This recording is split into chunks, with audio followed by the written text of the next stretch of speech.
ये जो हमारी कहानी है बेटा, we two are human beings, इसका पहले आप मतलब समझ लो। What is the meaning of this we two are human beings? इसका मतलब क्या हुआ? तो we two are human beings, इसका मतलब ये है बेटा that every human being should get dignity, freedom, equality. तो कहानी शुरू होती है, ऑटोबायोग्राफिकल अकाउंट शुरू होता है बामा का, और हेडिंग दिया हुआ है इन्होंने, we two are human beings. तो we two are human beings का मतलब all the human beings should get respect, dignity जिसे हम बोलते हैं, इक्वालिटी। और बेटा हमें ये irrespective of the caste, colour of the person, this dignity and respect and equality should be given to the person। तो पहले तो ये वाली बात समझ लो कि वी टू आर ह्यूमन, हम भी इंसान है का क्या मतलब है। तो हर इंसान को रेस्पेक्ट मिलना चाहिए, डिग्निटी मिलनी चाहिए, इक्वालिटी मिलनी चाहिए, फ्रीडम मिलनी चाहिए, इररिस्पेक्टिव ऑफ द कास्ट और कलर और क्रीड। तो बेटा इसलिए हम उसको बोलते हैं कि ये ऐसा मीनिंग है we two are human being. बहुत प्यारी कहानी है। और इसका बहुत फेवरेट जो बेटा क्वेश्चन बार बार बनता है, वो ये बनता है कि बामा ये बताती हैं कि मैं छोटी सी थी और मुझे अनटचेबिलिटी क्या होता है इसके बारे में पता नहीं था। व्हाट इज अनटचेबिलिटी ये उसको पता नहीं था बेटा। पर उसने अनटचेबिलिटी एक्सपीरियंस करी थी। She did not know what was untouchability. She did not know the word untouchability, but she had experienced untouchability. तो इस वाली स्टोरी में बेटा वो हमें बताएगी the day when she learned about untouchability, जब उसको पता चला कि ये अनटचेबिलिटी होती है। अच्छा, तो हम वो पर्टिकुलर इंसिडेंट पढ़ने से पहले ये पढ़ते हैं कि बामा सिर्फ थर्ड क्लास में है, और बेटा वो अपने घर से अपने स्कूल तक और अपने स्कूल से अपने घर तक वॉक करके जाती होती है। तो छोटी सी लड़की, और वो बेटा घर से स्कूल और स्कूल से घर वॉक करती है। ये वो एज होती है जिस एज में, अराउंड 8-9 इयर्स, जिस एज में बच्चे बहुत क्यूरियस होते हैं, बच्चे बहुत बेटा जैसे बोलते हैं रेडी टू लर्न, ऑब्जर्वेंट होते हैं। तो ये बेटा जो बामा है, ये अपने 10 मिनट के रास्ते को 1 घंटा 1.5 घंटा लगा देती। तो कहती है कि जब मैं अपने घर से अपने स्कूल जाती हूँ तो कोई बात नहीं, पर स्कूल से घर जब आती हूँ तो 10 मिनट के रास्ते को आधा घंटा लगाती है घर पहुंचने में। 1-1.5 घंटा लग जाता है उसको घर पहुंचने में। तो बेटा 10 मिनट्स के रास्ते में वो 1-1.5 घंटा क्या करती थी? तब आप लिखोगे ये वो एज थी जिसमें बच्चे एक्सप्लोर करते हैं, ऑब्जर्व करते हैं, रिफ्लेक्ट करते हैं, और बेटा क्यूरियस होते हैं। इसलिए उन्हें हर ऑर्डिनरी और एक्स्ट्रा ऑर्डिनरी चीज अट्रैक्ट करती है, और वो जहां होते हैं वहीं खड़े रह जाते। अब आप मुझे बोलोगे मैम इस उम्र में क्या? हमारी तो आज भी वही कंडीशन है, आधे घंटे के रास्ते में 2 घंटे लगाते हैं। हम भी ऐसा ही करते, कोई ऐसी बड़ी बात नहीं है। पर बेटा इसकी लाइफ में बड़ी बात हो गई है, और इसकी लाइफ जो है वो उस दिन बिल्कुल बदल गई जब इसे पता चला कि अनटचेबिलिटी जो है वो खास उनकी कास्ट के लोगों के साथ करी जाती है। अब हम बुक में से पढ़ रहे हैं, और बुक में बेटा पेज नंबर 96, और बेटा we two are human beings, Bama. When I was studying in the third class, एक तो पहले यही मार्क कर लो, तो वो थर्ड क्लास में थी। I hadn't yet heard people speak openly of untouchability. बेटा she had not heard the word untouchability, उसने वर्ड नहीं सुना था untouchability, but I had already seen, felt, experienced and been humiliated by what it is. Humiliated मतलब insulted, but she was insulted by बेटा untouchability. पर उसको ये term नहीं उसको पता थी कि ये क्या टर्म होती है। तो इस इंसिडेंट में उसे पता चलेगा कि अनटचेबिलिटी बोलते हैं इस डिस्क्रिमिनेशन को। I was walking home from school one day, an old bag hanging from my shoulder. It was actually possible to walk the distance in 10 minutes. 10 minute का रास्ता था, but usually it would take me 30 minutes at the very least to reach home. आधे घंटे से पहले तो कभी पहुंचती नहीं थी घर। It would take me from half an hour to an hour, और कभी कभी तो 1 घंटा लग जाता था। To dawdle along, very important word, dawdle along, underline करो। और क्वेश्चन आता है बेटा, तब पूछते हैं व्हाई डिड बामा dawdle along, तो आंसर तो तब लिखोगे ना जब इसका मीनिंग पता होगा। dawdle का मतलब लिखो मूव स्लोली, धीरे धीरे चलना। Watching all the fun and games, हर चीज देखती हुई जाती थी सड़क पर। That were going on, all the entertaining novelties, बेटा नोवेल्टीज का मतलब न्यू थिंग, एंड ओडिटीज का मतलब लिखो, ओडिटीज का मतलब strange things, in the streets, the shops and the bazaar, बाजार में, दुकानों के सामने, गली में, हर बेटा थिंग उसको जो है वो अट्रैक्ट करती थी। एंड शी यूज्ड टू बेटा watch all the fun there. The performing monkey, अब सुनो, पेज 96 से शुरू हो जाएगा बेटा, और पूरे 97 पेज तक सिर्फ एक ही टॉपिक चलेगा कि बामा अपने रास्ते में क्या क्या चीजें देखती हुई जाती थी, और कुछ नहीं है। और तुम अपनी पसंद से 5 या 6 चीजें याद कर लेना, क्योंकि जब वो तुमसे क्वेश्चन पूछेंगे why she took 30 minutes to cover a distance of 10 minutes, तो ये चीजें तुम्हें लिखनी पड़ेंगी। और इसीलिए मैं बोलती हूँ ये बहुत इजी है चैप्टर, क्योंकि इसमें आधा तो बेटा पूरा आधा चैप्टर तो इसी में कंप्लीट हो जाता है, वो सड़क पे क्या देखती हुई जाती थी। और इतनी सारी बातों में से कोई 5 और 6 याद करने हैं तुम्हें। और इंडिया में रहते हैं, ऐसी चीजें बेटा हम लोग भी रोज देखते हुए चलते हैं, तो वही वो चीजें उसको बहुत मजेदार लगती थी। Why? Because that is the age to explore, to observe. The performing monkey, बेटा बंदर का नाच देखने खड़ी हो गई। The snake which the snake charmer kept in its box and displayed का मतलब showed from time to time. एक सपेरा बैठा हुआ है, वो बार बार डिब्बे में से बेटा इसको सांप को दिखा रहा है, उसे देखने खड़ी हो गई। The cyclist who had not got off his bike for 3 days, एक साइकिल वाला 3 दिन से लगातार जो है वो साइकिल चला रहा है। and who kept pedaling as hard as he could from break of day. break of day का मतलब early morning, सुबह से शुरू हो जाता है बेटा और चलाता जाता है cycle. the rupee notes that were pinned onto his shirt to spur him on, spur का मतलब encourage, और बेटा लोग जो है उसको encourage करने के लिए उसकी शर्ट पे रुपए नोट जो है वो स्टिक कर देते हैं, वो खुश होके देखता है और तेज तेज साइकिल चलाता है। तो बेटा ये ऐसा पुराने जमाने में बहुत कॉमन होता था बेटा, ऐसे गोल गोल गोल गोल आपको साइकिल चलानी है। अब आप ये जो गोल गोल साइकिल चला रहे हैं तो लोग वंडर करते हैं, अरे बाप रे, एक जगह इतनी देर तक कैसे चला सकता है कोई इंसान, 2 दिन हो गए, 3 दिन हो गए, ऐसे कैसे कर सकता है। तो बेटा वो उनको पैसे देते हैं और उसको जो है पैसे कलेक्ट हो जाते हैं। तो ऐसे पुराने जमाने में होता था। इसके ऊपर हमारी बॉलीवुड ने तो एक पिक्चर ही बना दी थी, शोर, उसमें भी बेटा वो हीरो यही काम करता है, तो ये वो वाला रेफरेंस है। फिर और क्या क्या देखती थी? द स्पिनिंग व्हील्स, चरखा कट रहा है बेटा कहीं पे। द मारियत्ता टेम्पल, वो टेम्पल के बाहर बेटा खड़ी हो गई। The huge bell hanging there, बड़ा सा घंटा टेबल बेटा मंदिर में टंगा हुआ है, उसे देखती रहती थी।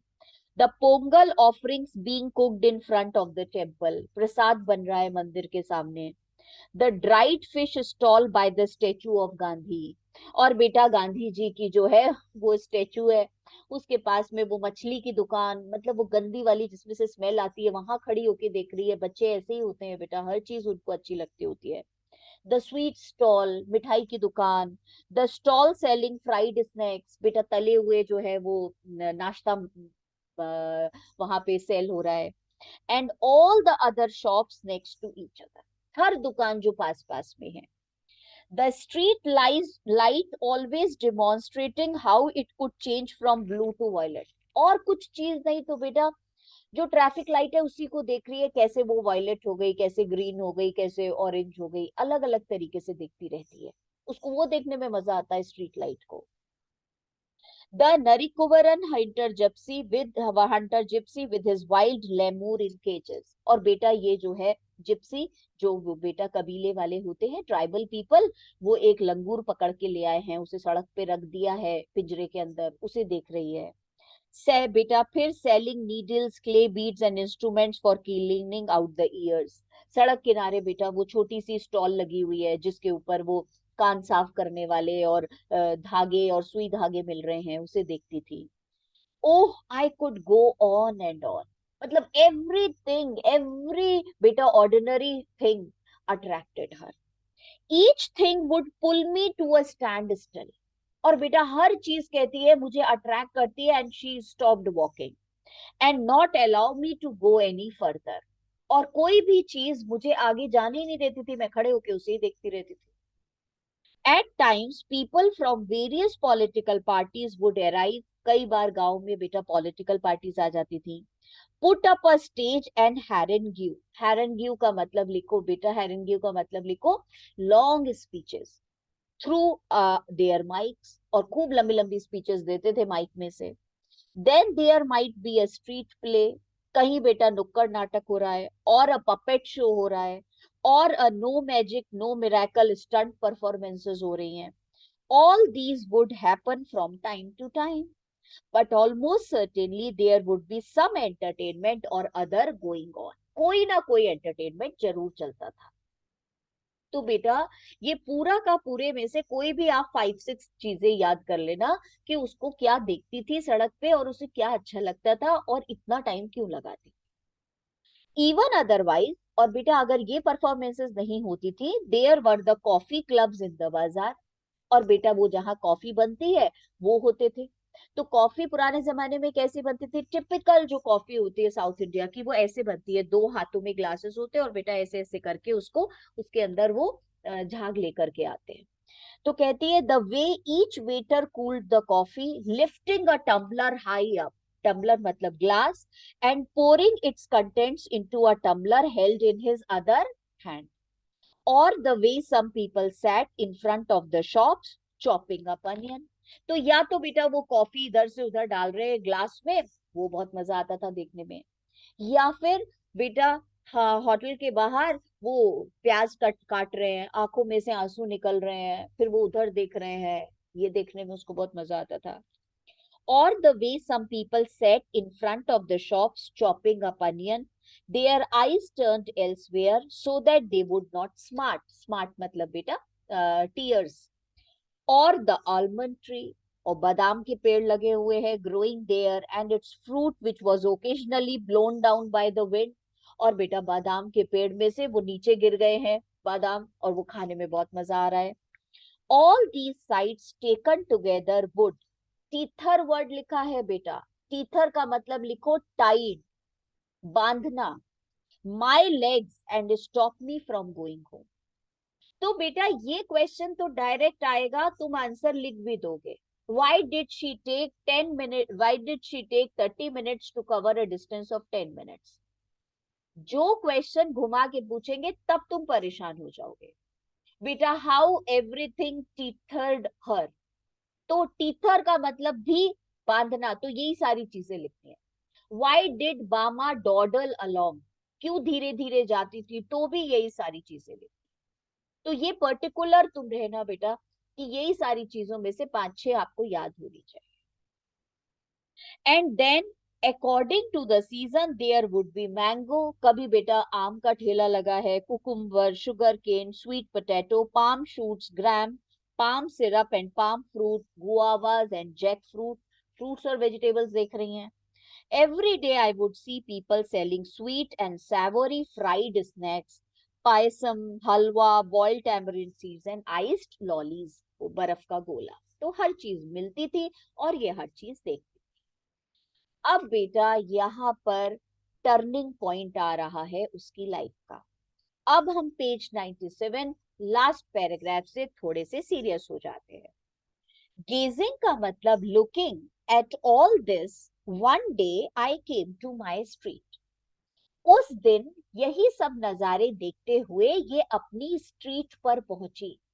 बेटा अपनी स्ट्रीट का मतलब है in those days every caste had its own street. एक स्ट्रीट में एक ही कास्ट के लोग रहते थे. तो जो लोअर कास्ट के होते थे they had to live in a separate street. तो बेटा माय स्ट्रीट का मतलब आप समझ गए, the street of this particular caste. My bag slung over my shoulder, slung का मतलब हैंगिंग, और मेरा बैग मेरे उस पे टंगा हुआ था. At the opposite corner, though, a threshing floor had been set up. और बेटा जहां इनकी स्ट्रीट है उसके सामने एक threshing floor was setup. Threshing floor को अंडरलाइन करो और थ्रेशिंग का मतलब लिखो क्लीनिंग ऑफ द ग्रेन. वो जो अनाज खेतों से कट के आता है उसे साफ जब करते हैं उसकी तैयारी हो रही थी. वहां बेटा पूरा एक स्ट्रक्चर क्रिएटेड था. And the landlord watched the proceedings, और गांव का जमींदार उस बेटा वहां पे बैठ के ये सारी एक्टिविटी को देख रहा था. कौन सी एक्टिविटी? Threshing activity. थ्रेशिंग का मतलब cleaning of the grains. Seated on a piece of sacking spread over a stone ledge. Ledge का मतलब बेंच. एक पत्थर की बेंच है, उसके ऊपर सैक बोरा बिछा हुआ है, उसके ऊपर लैंडलॉर्ड बैठ गया है. और बेटा he was looking at this. Our people were hard at work. Our people मतलब the people of her community, of her caste. Driving cattle in pairs round and round to tread out. Tread का मतलब लिखो to take out the grain from the straw. और बेटा ये जो अनाज की सफाई हो रही है ये कुछ इस तरीके से हो रही है कि जो मशीन है उसे वो बैल चला रही, और ये बैल को जो घुमा रहे हैं वो बेटा इसी की कम्युनिटी के लोग हैं.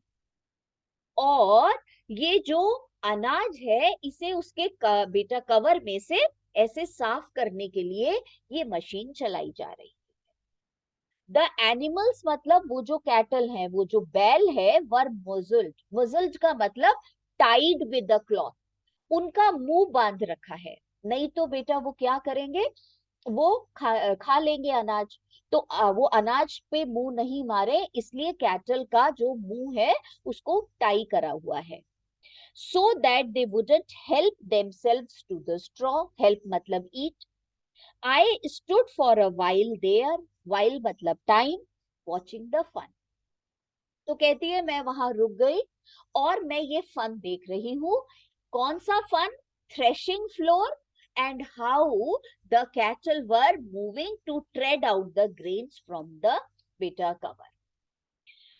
जस्ट बस इस पूरे में से बेटा एक ही चीज याद रखनी है, लैंडलॉर्ड बैठा हुआ है और बेटा थ्रेशिंग फ्लोर सेटअप हुआ है, और बाकी मीनिंग समझ में आ गया तुम्हें थ्रेशिंग का मतलब क्या होता है. Just then an elder of our street. ठीक उसी समय हमारी स्ट्रीट में रहने वाला एक बुजुर्ग आदमी, फोटो भी बनी हुई है बेटा. अब हमारी स्ट्रीट का मतलब क्लियर हो गया ना, the low caste person.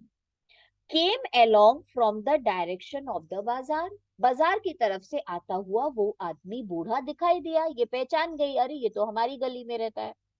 The manner in which he was walking along made me want to double up.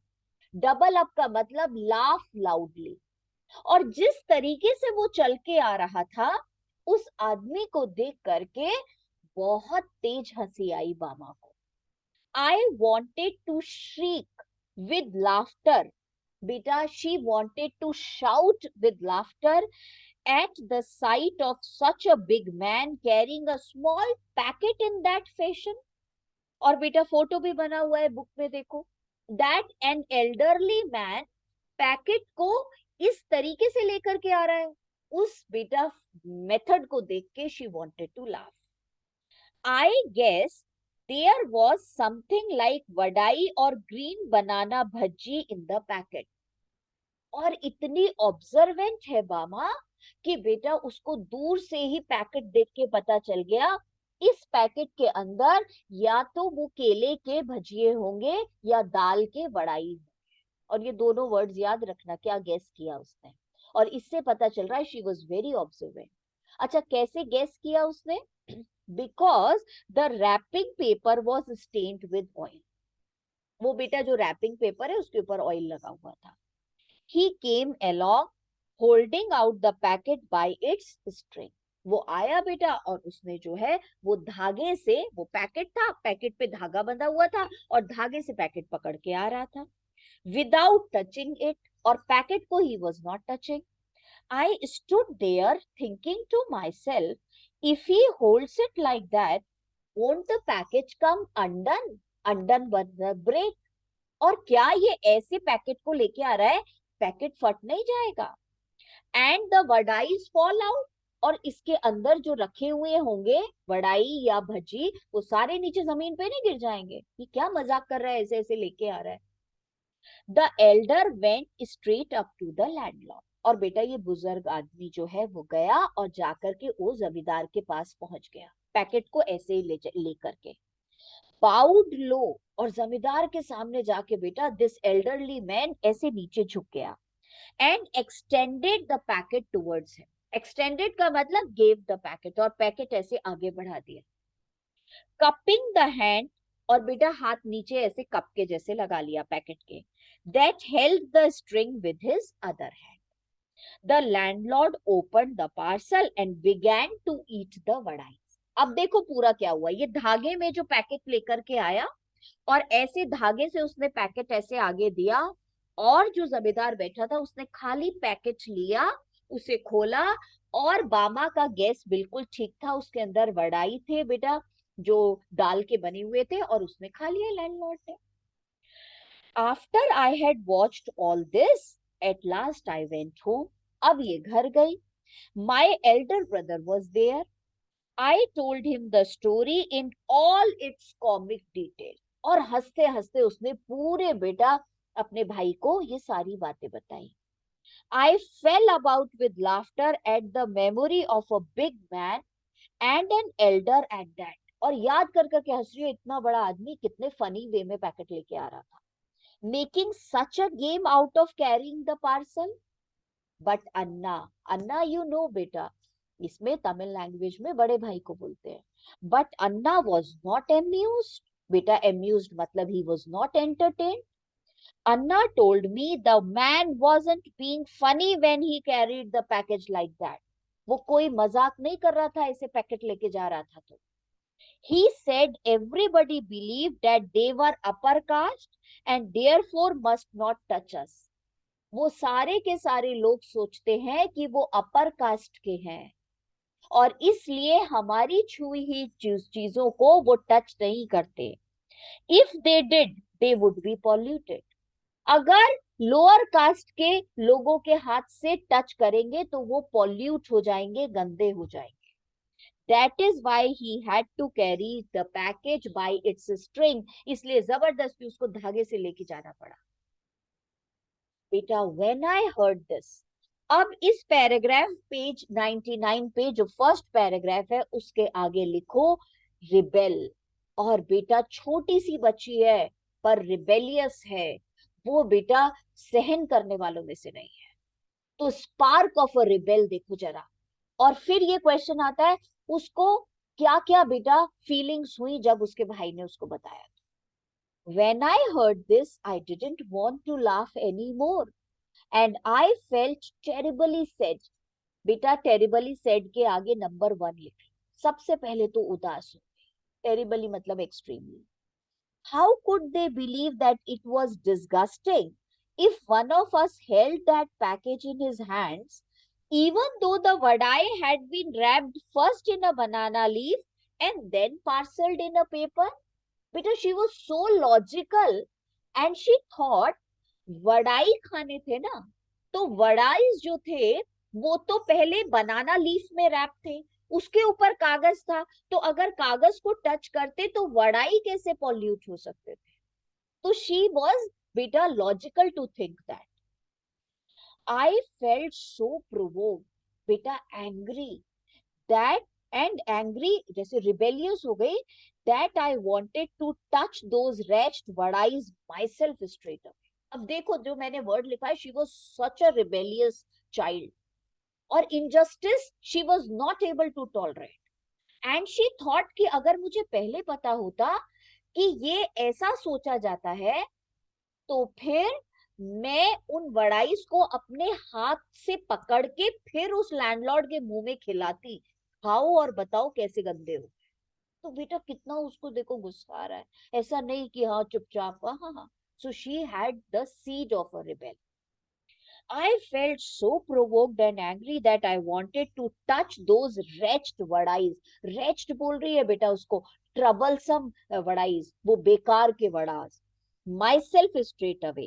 Why should we have to fetch and carry for these people, I wondered. तो पहले बेटा terribly said, फिर logical question, फिर provoked, और बेटा फिर wondered मतलब she was surprised. और सरप्राइज्ड थी. Why should we have to fetch, fetch मतलब bring and carry for these people.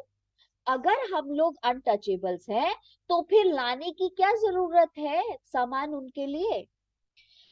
Such an important elder of ours goes meekly, बेटा मीकली मतलब जेंटली, इतना बेचारा डर डर के गया, to the shops to fetch snacks and hands them over reverently. Reverently मतलब रेस्पेक्टफुली, और फिर भी इतना डरता हुआ गया, लेके आया और ऐसे रिस्पेक्टफुली दिया. Bowing and shrinking to this fellow who just sits there and stuffs them into his mouth. और बेटा दिस फेलो मतलब लैंडलॉर्ड, और ये लैंडलॉर्ड आराम से बैठा हुआ ईटिंग द वड़ाइज. ये क्या तरीका हुआ. The thought of it infuriated me, and she was very angry that why an elderly person had to work in that way and why that upper caste man was sitting comfortably. How was it that these fellows thought so much of themselves? बेटा these fellows मतलब upper caste people. ये upper caste people अपने आप को समझते क्या है? Because they had scraped. Scraped का मतलब collected. अगर इन्होंने इकट्ठा कर लिया है 4 coins together, बेटा जिसे बोलते हैं ना 4 पैसे इकट्ठे कर लिए, if they have earned money, so what do they think of themselves? Did that mean that they must lose all human feelings? But we too are human beings. समझ में आ गया. The dignity they should get, the respect they should get, the freedom they should get, the equality they should get. तो बेटा ये तीनों चीजें मिलनी चाहिए irrespective of the caste. Our people should never run these petty, petty का मतलब लिखो small, errands का मतलब लिखो work. ये छोटे छोटे काम करने की कोई जरूरत नहीं है for these fellows, ये upper caste वाले लोगों के लिए. We should work in their fields, take home our wages and leave it at that. खेतों में काम करने जाए, पैसे लें और आ जाए, इनका कोई एक्स्ट्रा काम करने की जरूरत नहीं है. If they think us to be untouchable. My elder brother, बेटा ये क्वेश्चन भी आएगा पेज 99 थर्ड पैराग्राफ. जो अन्ना का एक्सपीरियंस था वो सुनो.